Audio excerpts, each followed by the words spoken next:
Welcome to Piano Inspires podcast, celebrating pianists, teachers, and innovators as they share their inspiring stories about the transformative power of music. Are you looking to expand your library of piano teaching books? Discover Piano Education Press, your trusted source for high-quality publications that inspire both teachers and students. Explore a diverse collection of books designed to enrich piano study at every level, featuring engaging repertoire, supplemental learning materials, and insightful teaching guides. Each title blends creativity with practicality, giving educators the tools to nurture artistry, confidence, and a lifelong love of music. Written by leading piano pedagogues including Marvin Blickenstaff, Richard Chronister, Francis Clark, Jane McGraw, Lavina Pierce, Robert Wyrick, and more, these books reflect the highest standards of excellence in piano education. Whether you're seeking fresh repertoire ideas or expert guidance for your teaching, Piano Education Press offers resources that elevate every studio. Visit pianoinspires.com/publications to browse the full catalog and inspire students today. Hello, I'm Craig Sale, Senior Editor for Piano Magazine and Director of Online Courses for the Francis Clark Center. And it's my pleasure today to get to speak with Stanford Thompson. Stanford founded and led the music education organization Play on Philly and served as a founding board chair of El Sistema USA and founded and currently serves as executive director of Equity Arc. In those roles, he has led complex strategic planning and organizational design projects for local and national initiatives that provide equitable arts access for communities and artists. As a principal with Goldsmith Strategies, he's guided the strategic development of dozens of organizations across the United States. He has also collaborated with Wolf Brown on strategic planning, program evaluation, and establishing new ventures with the support of national institutional funders. Stanford serves on the faculty of the Global Leaders Institute and regularly speaks at major arts and business conferences and institutions. He has been a TED Fellow, presenting on music as a powerful tool for positive personal and societal change. He holds degrees from the Curtis Institute of Music and New England Conservatory. And it's my great pleasure to get to welcome you here today, Stanford. Thank you so much for your time and coming to talk with us. Awesome. Thanks for having me, Craig. Sure. This session here is being recorded at NCKP 2025, and you were a keynote speaker this morning and gave a very powerful presentation. So I'm very eager to dig in more into all of those themes. But first, we always like to start at the beginning. All right. And how music entered into your life, how the piano entered into your life, other musical things entered in, and how that all began. So tell us some of that. Sure. So my parents are both retired music educators. My father's a saxophone player. My mom is a pianist and also a flautist. Mm-hmm. And they had 8 kids, so we all had to play something. Wow. So I picked up the trumpet. My other siblings played just about everything else. Mm-hmm. I started off on piano when I was young. Mm-hmm. Didn't quite go so well, but I think it's just as connected to any parent that's trying to teach their kid. But I fell in love with the sound of brass instruments and trumpet from an early age. Yeah, I really wanted to play trombone, but my father told me my arms were too short for the slide, so he brought home a trumpet from his band room. Okay. It wasn't until I was in college until I found out he didn't have an extra trombone. Oh no. So, I just forgot to tell him, hey, my arms are long now. Maybe I can switch. But I love the sound of a brass instrument, but also glad that I had that musical foundation as a pianist and, of course, all the music that I heard in my house growing up.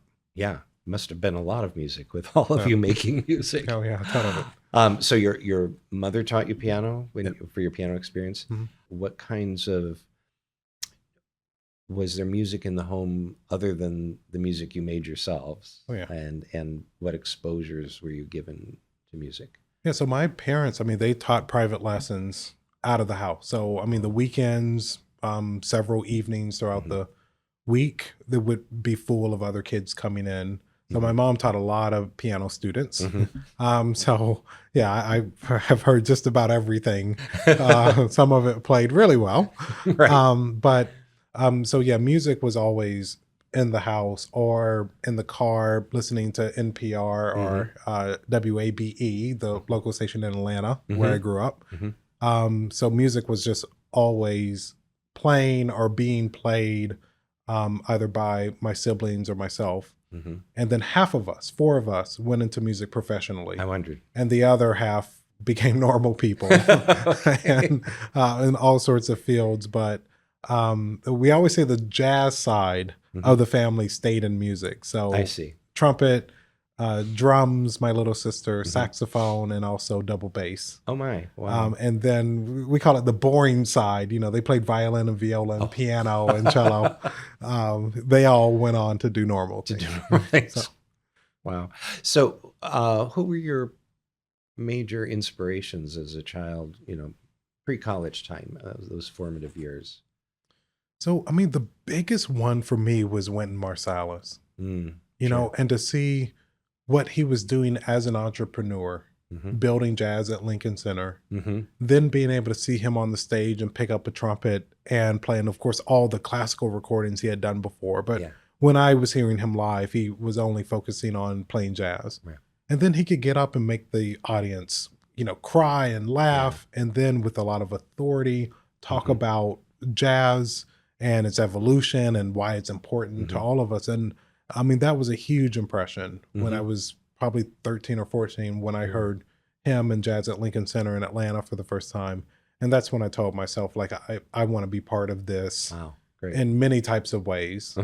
And then certainly I, as a student in the Atlanta Symphony Orchestra's talent development program, our family could go to any concerts we wanted. So I would usually go to the Atlanta Symphony concert at least once, maybe twice a week. So I saw lots of conductors, lots of young soloists coming through. And, you know, there was an orchestra that maybe 2 or 3 times a year they had the money to bring in someone big. But most of the time we were getting, I remember hearing Long, you know, early. I mean, when he was still a student at Curtis. Coming through and playing with the Atlanta Symphony and such. So it was a really, really rich musical upbringing. Wonderful. Yeah. Were there any obstacles or difficulties during that time in terms of pursuing your music? I would say, I mean, the biggest obstacles was just growing up in such a big family with 2 parents working all the time. working and, you know, working on a music educator salary. And trying to provide all of these opportunities for us. So, you know, for the serious side, you know, we were all going to Interlochen every summer. That's expensive. That is. And then, you know, the cost of a double bass. My little sister is a percussionist, buying marimbas and all sorts of mallets and snare drums, triangles. And, you know, all of the programs we were doing, the colleges. I mean, it worked out well. Me and my brother went to Curtis, and my sister went to the Manhattan School of Music and got good scholarships. My brother went to the New School. But the biggest challenge definitely was financial. And then the other part was just around information, because my parents, for the first time, were navigating, well, what do you do with really serious musicians? And how do you make sure they get the training they need and the opportunities? So watching my mom be very resourceful and finding opportunities and scholarships and programs and advocates was made a really big impression on me.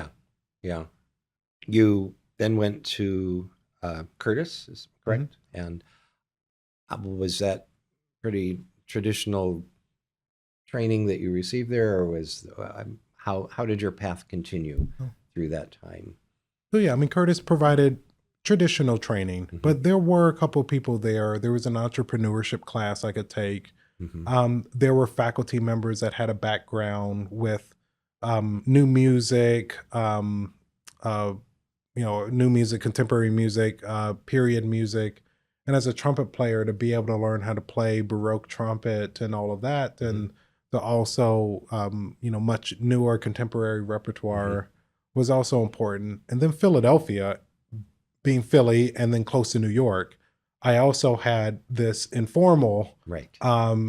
education, going to the jazz clubs and all the, professional ensembles that were coming through. So, I went into that situation at Curtis knowing what Curtis was going to provide, Yeah. and then what my network could provide, Right. and then what my environment Yes. could provide in terms of my education. Yeah. So after the formal education, tell me more about your career path, how you got to where you are now. Sure. So my last semester at Curtis, I had the opportunity to play in the Seoul Philharmonic in South Korea. And that's when I found out for sure doing that grind every week wasn't really for me. Okay. I love the people, I love the culture and such, but the whole thing of sitting in the back row and, you're trained so well to, play perfectly in rehearsals and concerts, that type of thing.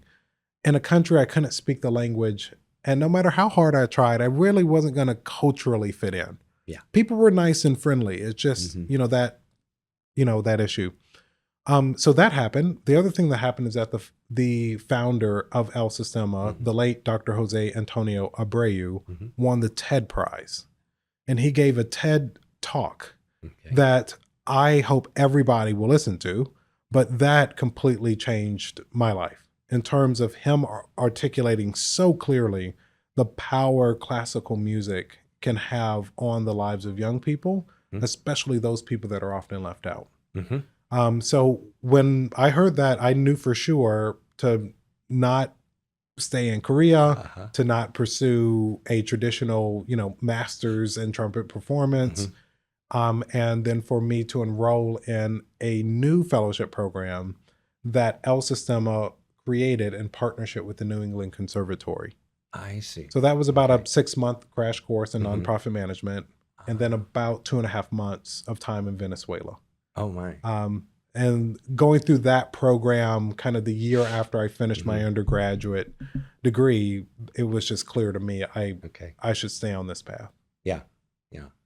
That's a wonderful thing when you discover that place where you belong and where you feel you have a place to go. And I would add to that just those like messages you get, that the gut feeling of like something's not right here. And I remember as I was going out to jazz clubs throughout Philly and New York, like there was a different part of me that was being fed. And then when again I learned about El Sistema and what was happening, there was this other part.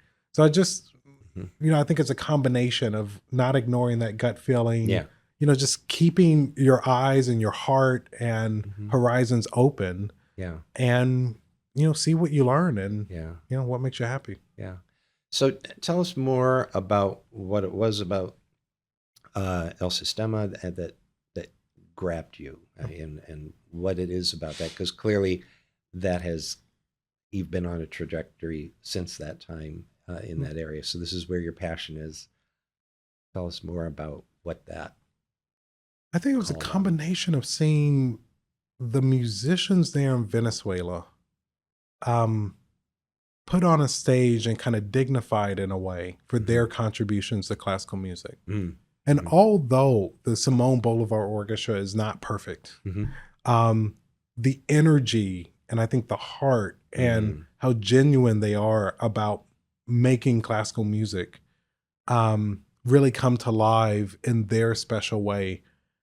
It just showed me that it is possible to bring up a completely different group of people in classical music and to love it and to appreciate it.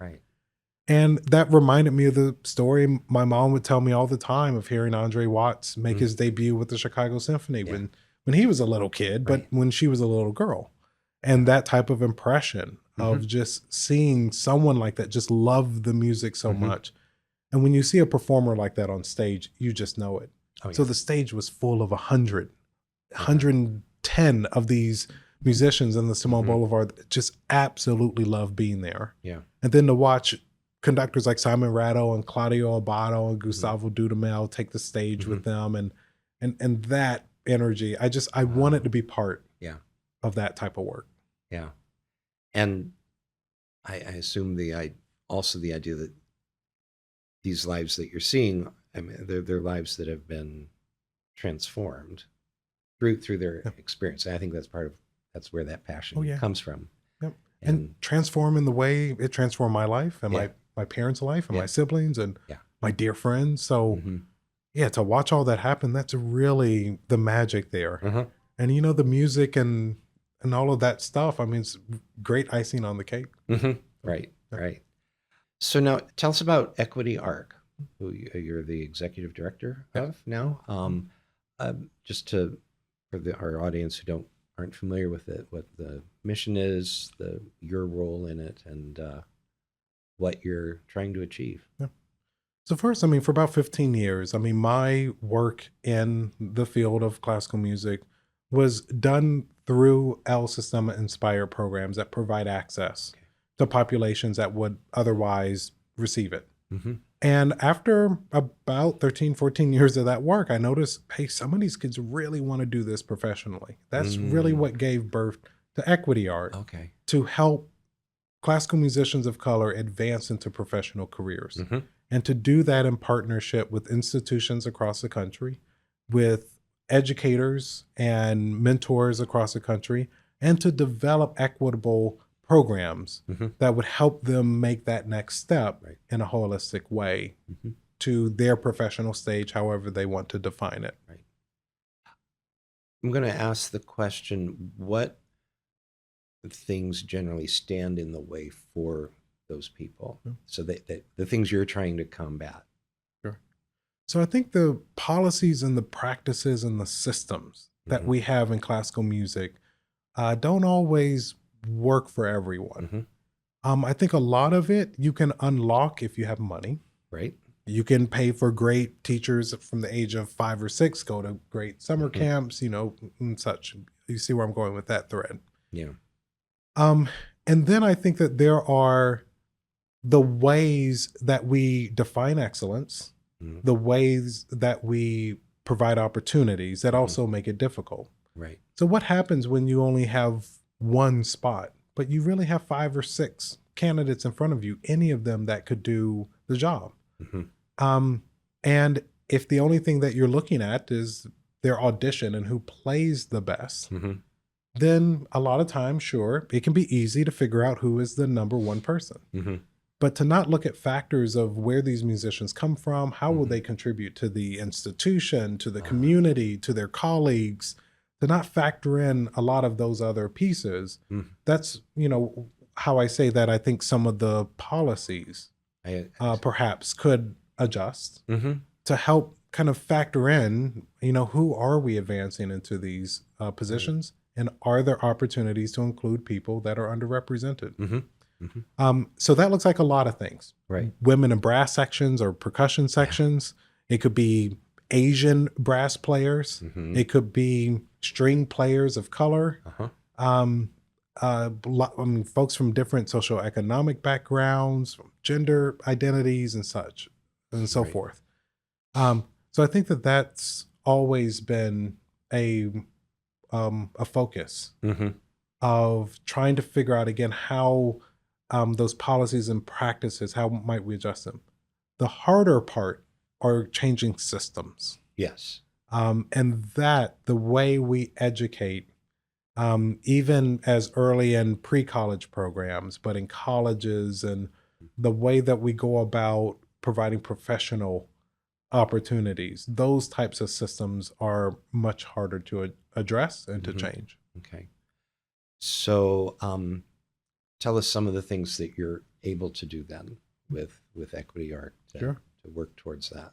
So there's many different types of initiatives. One of our first initiatives was building a common application for students that wanted to apply for summer camps.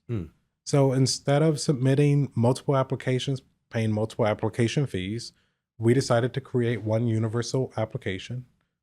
We have approaching 30 summer partners that have all agreed to take in one application, one repertoire of music, and then to make their admissions decisions based upon the information that we collect through our application. That's great. Not only has that streamlined the process and made it much easier, Certainly.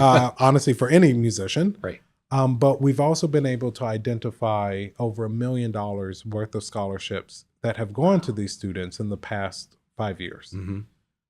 And then also opportunities to match students to summer camps they might overlook that Right. really can help to advance Yeah. them to the next step. Yeah. So those are, one initiative. Mm-hmm. And there's equity-based initiatives with our instrument fund. We just provided $150,000 to 17 musicians to help them buy a professional grade instrument. There are initiatives that we run in collegiate access and making sure students and families understand how to get through the entire audition process, Yes. which, as we know, is much different than just applying for college. Right. So those are different initiatives around kind of systems and policies and practices, Mm-hmm. among, probably about a half dozen other initiatives that we have. Right. I wanted to ask a question that we frequently ask about who inspires you in your life and your work, and I have a feeling I know the answer to that. Okay. Which would be the kids, Yeah. the students. I mean, my first inspiration was my mom, Well, yeah. and to the type of person that she is in terms of just being so kind, so patient, so giving, everything that I've learned from her about life and about, especially through music. And I'm glad that she was my first cheerleader. She still is. Every time I come up with a crazy idea. And, of course, she really gets me. Right. And then the young people that I've worked with all over the country. Yeah. I mean, that's really what keeps the gas in the tank. Absolutely. And if I can continue to use my network and influence and my work in many ways to help continue to provide them with those opportunities, and I certainly want to. Mm-hmm. And currently, with the current backlash against efforts for equity, it's a big uphill battle now. Yeah, I'm reminded. I mean, this has always been an issue. Mm-hmm. It has. And yeah, things are tough in terms of it's okay to be overt in one's racism, Right. or inequities, or isolation. Mm-hmm. And that part of it is very alarming. Mm-hmm. But I'm convinced there's more people out there doing good work that we don't hear about like we do on a daily basis of all the things that are broken.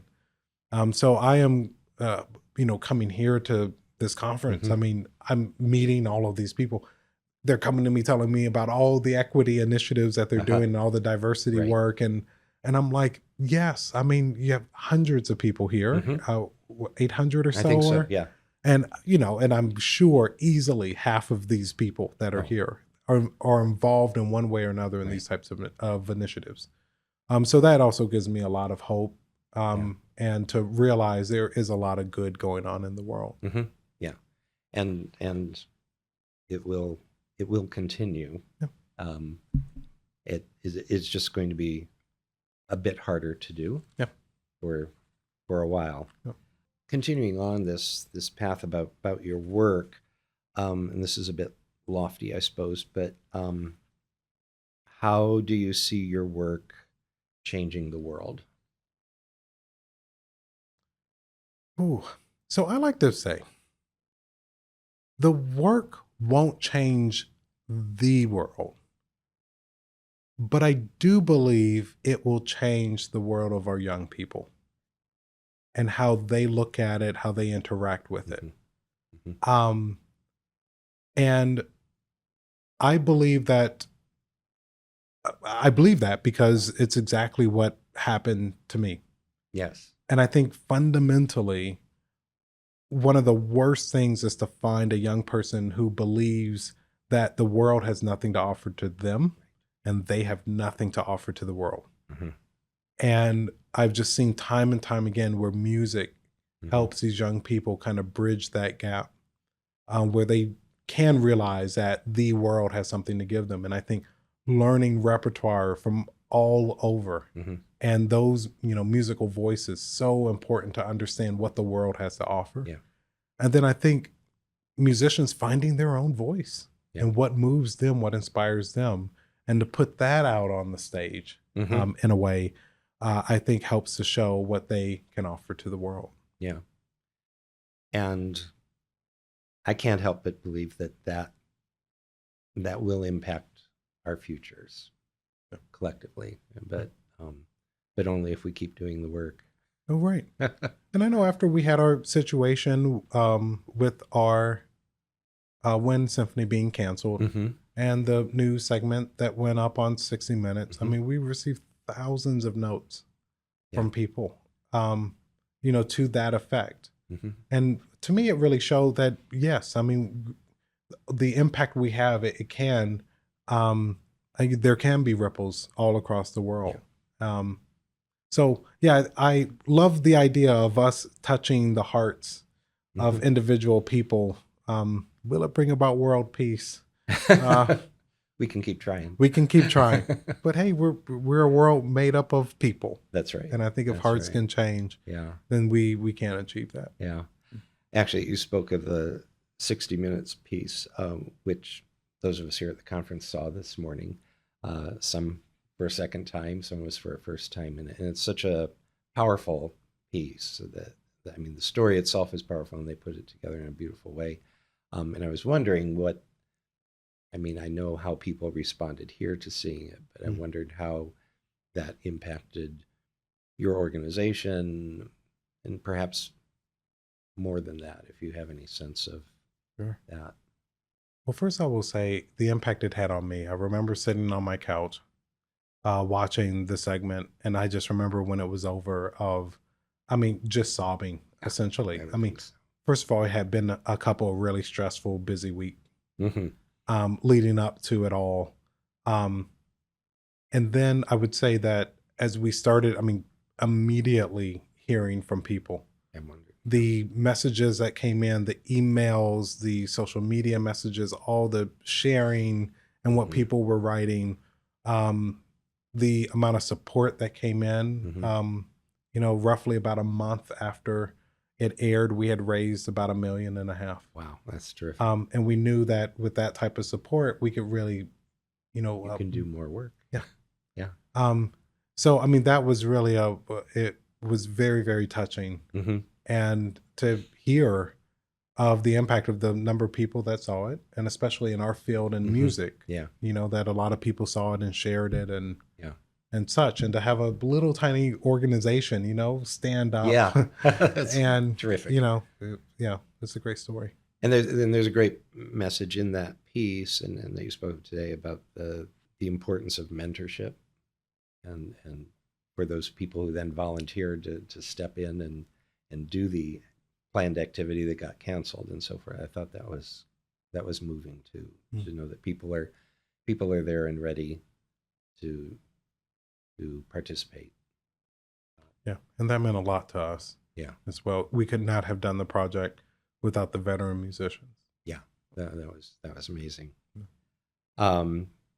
So we get to the last big question we ask everybody, which is, how does piano inspire you?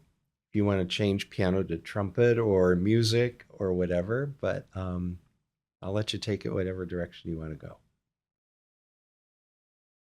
I would just say piano is like the first instrument that I've ever heard. That's right. That's how I was introduced to music. I think about my dear friends that are pianists, that are doing great work as educators or just enjoying it, all the way up to the Hao Chens and the Yuja Wongs and all of that have these big mega careers. So I would certainly say, again, in reflecting upon how a concert at Ravinia with Andre Watts, my mom listening to it, and how music shaped her life and how she brought that into our house. Yes. And all, talk about piano inspiring my mom and inspiring our family and inspiring the tens of thousands of young people that between my parents and me and my siblings that Right. we have reached. That's right. I think it has been a really huge inspiration. I would say the trumpet, on the other hand, I mean, I'm more scared of it. I mean, talk about losing sleep and all of that stuff. Like, I'm just very, very fortunate to have music in my life. Yeah. And specifically that classical music, which I love so much, and jazz, which I really love, and all sorts of world music, and all the people that I've met that inspire me in my life day after day. It's a beautiful life to live, and I'm so eager to share it with other people. Yeah, and it's wonderful the way you are doing that. And I'm struck by your mentioning of that one concert that your mother heard, and as you're talking about it, I'm just visualizing this ripple effect that just goes on and on and on and on, and I think that's motivational for all of us to realize. Yeah. So thank you for your work. Sure. And I hope people continue to hear about it and participate in it. And we look forward to a future of impacting the world together. Right. Thanks again. Thank you. The Francis Clark Center is a not-for-profit educational organization that serves the advancement of piano teaching, learning, and performing. Divisions include Piano Magazine, Piano Inspires Kids, Journal for Piano Research, National Conference on Keyboard Pedagogy, the New School for Music Study, Piano Education Press, International Online Teacher Education, and Piano Inspires Online Community Hub. Please visit us at pianoinspires.com to learn more about our impactful work and inspiring community.